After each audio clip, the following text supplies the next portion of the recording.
Here in the East Midlands, I'm Anne Davis.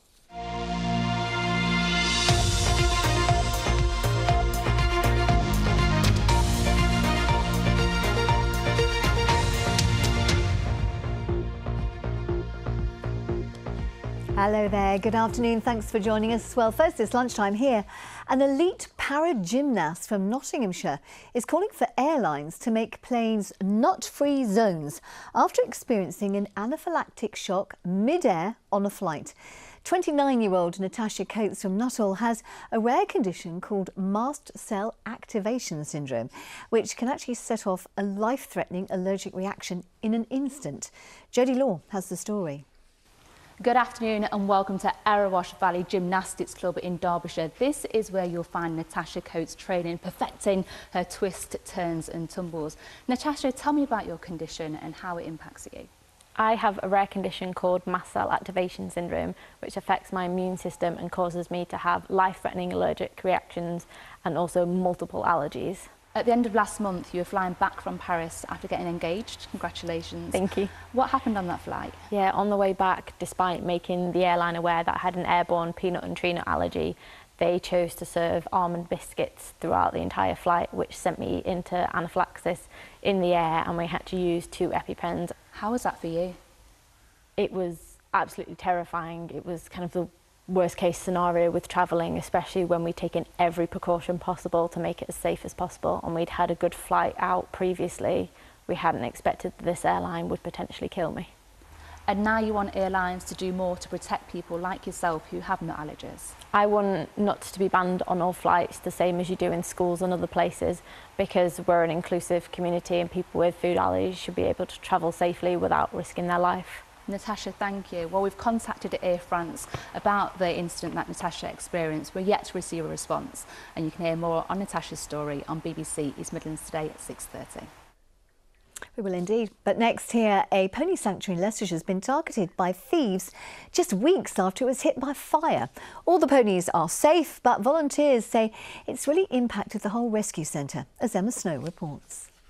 This is the fire that ripped through one of the fields at the Axel Acres Pony Rescue in Mount Sorrel. They were just preparing to launch a family-friendly business to help fund the keeping of the rescue ponies and horses, but they've had to close following a fire which damaged storage, sheds, fences and a horse trailer. You can imagine that first thing, like, oh my gosh, what's going on with the ponies? It was the national grid, the transformer had failed and set alight, made the transformer explode, drop onto the floor and set everything around it alight. Then, less than a week later, another blow to the sanctuary as their well-loved lawnmower was stolen along with other items. We've got a little ride-on mower.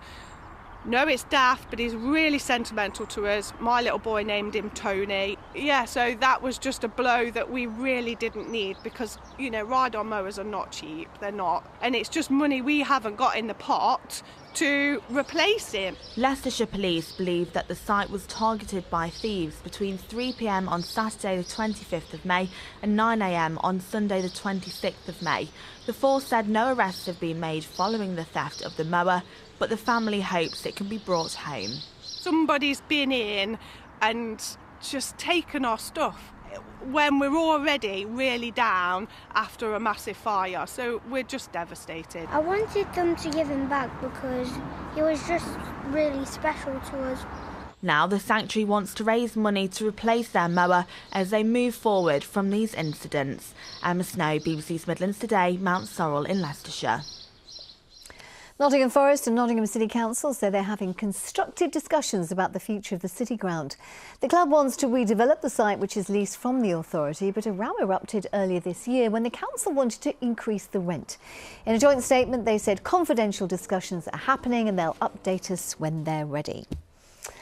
Nottingham Splendour Festival will return next summer after the City Council finalised a 5-year contract with promoters. Now, it's been a joint venture between the council and promoter DHP family since 2007, but delays sorting the contract after a tender process led DHP to choose not to go ahead with this summer's event. And plans to turn two historic Leicester buildings into hundreds of student flats have been scrapped. The original scheme for both the Grade 2 listed Regent House and attached Waterloo House in the Newark Conservation Area was rejected by Leicester City Council last year. A reworked proposal, which included the creation of a new 5-storey building, has now been withdrawn. The grandfather of the Nottingham actress Vicky McClure has been talking about being in the D-Day landings in 1944. He's one of the veterans preparing to mark the greatest military exercise ever undertaken, as John Maguire reports. At just 17 years old and working as a butcher in landlocked Nottingham, Ralph McClure volunteered to sign up and join the Royal Navy.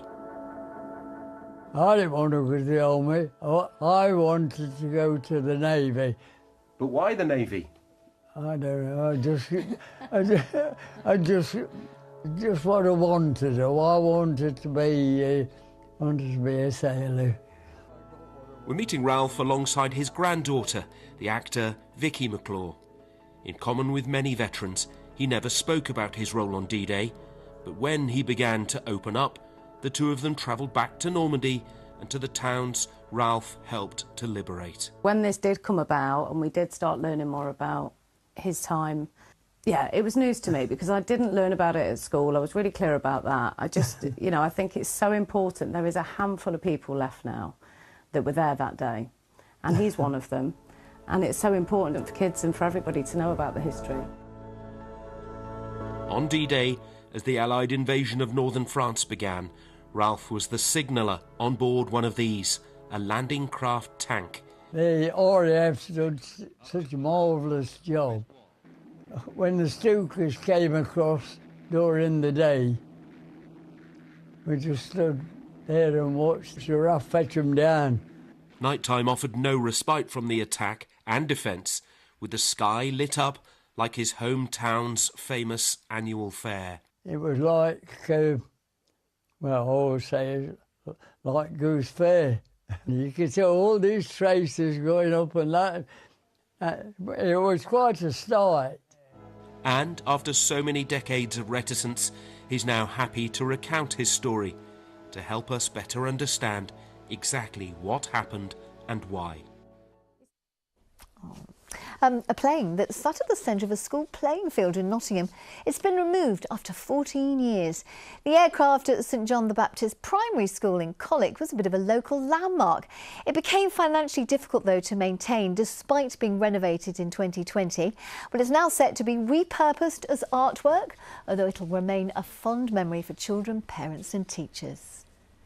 And in sport, West Bridgford's England goalkeeper Mary Earps, she's been ruled out of tonight's match in France. Well, she picked up a hip injury and needed to be substituted off just minutes into the Lionesses' last game, a 2-1 loss, also against France. England say the injury is minor, although Earps was seen on crutches at full time in the last match. Oh, we wish her well. Hope she gets better soon. It's time for a look now at the weather, Jill. And, oh, crikey, it was raining when I got here to the office this morning. I know. Sorry, I tried to make it stop for you. Failed, and it's still going. So we've got some more of that to come this afternoon. And really, through this morning, it's been very grey, hasn't it? This has kind of been the scene. Ash over there, Derbyshire, pretty overcast. And that's kind of what we're working with for the rest of today. Leicestershire wasn't that much different. And for the rest of today, showery rain, moving in from the northwest, and it is going to be feeling a bit cooler. Now, the reason for that is these cold fronts here. So there's two of them, you'll notice. Behind this second one is where all that cooler air is feeding from. So whilst we are going to have a bit of a damp afternoon, it is going to be quite unsettled. That front does start to clear through tonight. You'll notice it's a little bit blustery and the temperatures should reach 17, maybe 18 degrees there on the east coast. So it clears away tonight, clearer spells, something drier. There will be some bits and pieces of cloud, maybe an odd shower, and it will be cooler, 4 or 5 degrees. So quite chilly. A brighter start tomorrow though. Yes, there'll be some variable cloud. It will be less breezy. Can't rule out a shower or two there either. And as we head through into the rest of the week, you'll notice we can see that colder air being dragged in from the north and west. And then by the end of the week, we do start to see things warm up ever so slightly. By Friday and the weekend, we should be looking at temperatures a bit closer to average, around 18 or 19 degrees, and there will be some sunshine as well, Anne. Well, that's a bit better, isn't it, Jill? Thanks very much for that. And that is it from your fabulous lunchtime team, but you'll be glad to know they'll all be back. But now, back to Sally.